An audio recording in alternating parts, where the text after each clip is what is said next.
Democrat in the House Intelligence Committee, Congressman Adam Schiff of California. Congressman Schiff, first of all, this letter, if you get to intent to obstruct, we're talking about it here. A letter the president apparently approved, which would have gone to Comey to say, I'm getting rid of you because you wouldn't publicly clear me of the Russian involvement. That sounds like intent to obstruct. Well, I think it's certainly evidence of potential obstruction, and it's something that in Congress we want to take a look at as well.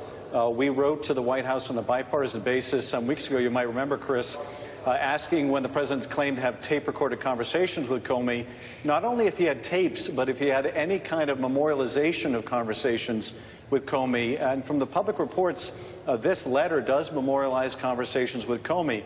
That should have been produced. We wrote to the White House twice. It's more than time, I think, for the committee to subpoena those documents. And the response we got from the White House was, I think, at best, very misleading. So that is important evidence that we need to see, but also that Bob Mueller will need to consider. Let's talk about obstruction. You're an attorney. What is obstruction in the context of what we've seen and what is leading towards the suspicion there might have been obstruction by this president involving the Russian investigation?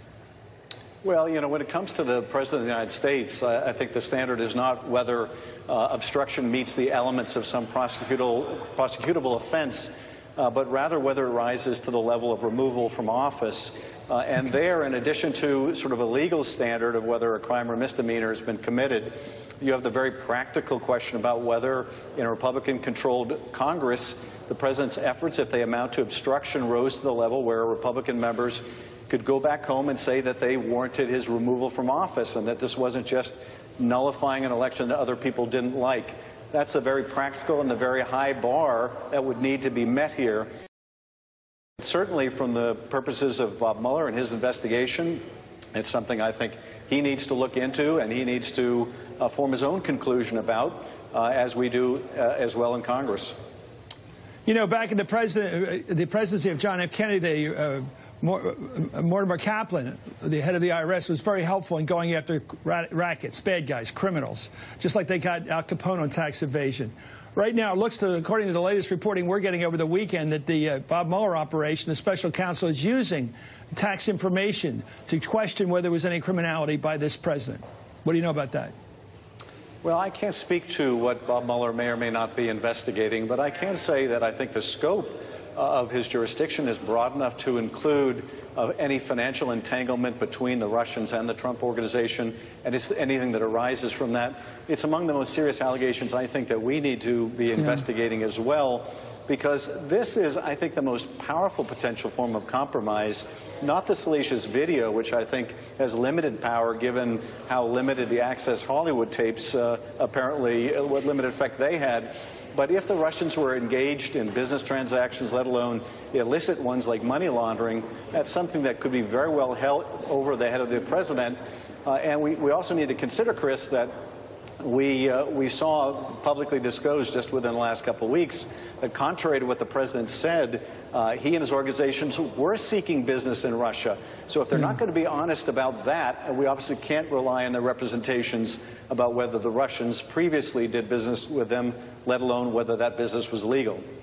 Well, you mentioned the dossier, and late today the Washington Examiner reported that the House Intelligence Committee, your committee, has subpoenaed the Bureau of Investigation, of course, the Justice Department, for documents relating to the dossier, the FBI's relationship with dossier author Christopher Steele. However, both the FBI and the Department of Justice did not turn over the documents by the September 1st deadline and have been granted an exception. Do you have, are your colleagues concerned that Donald Trump may be actually involved in that hotel scene that was very colorfully and graphically described in that report, that dossier? Is that part of what you mentioned, is any embarrassment he may have should have suffered because of his language in the Access Hollywood tape? Do you think there's actually a plausible truth to that dossier report in that regard? Well, I don't know, Chris, but I'll tell you this. I do have concerns with the majority issuance of these subpoenas to the DOJ and FBI. That was done over our opposition in the minority. We have a practice in the committee that's only been departed from once and again on a partisan basis, and that is we request information voluntarily before we ever contemplate a subpoena. Here, those requests for documents were never made in letter form or written request to the department. Instead, the first the department got was a subpoena. That is just not good practice. It was uncalled for, in my view. And considering that we have requested the White House compliance more than once, multiple occasions, and still have not gotten the majority's approval for a subpoena of the White House, this kind of disparate treatment concerns us greatly. There's an effort to discredit Christopher Steele rather than looking into how many of the allegations he wrote about were true. What we should be most concerned about is whether those sources of information in the report are true, not in discrediting the author of that report. Why would the subpoenas, and you say they've been issued, why would they cause a discrediting of the dossier?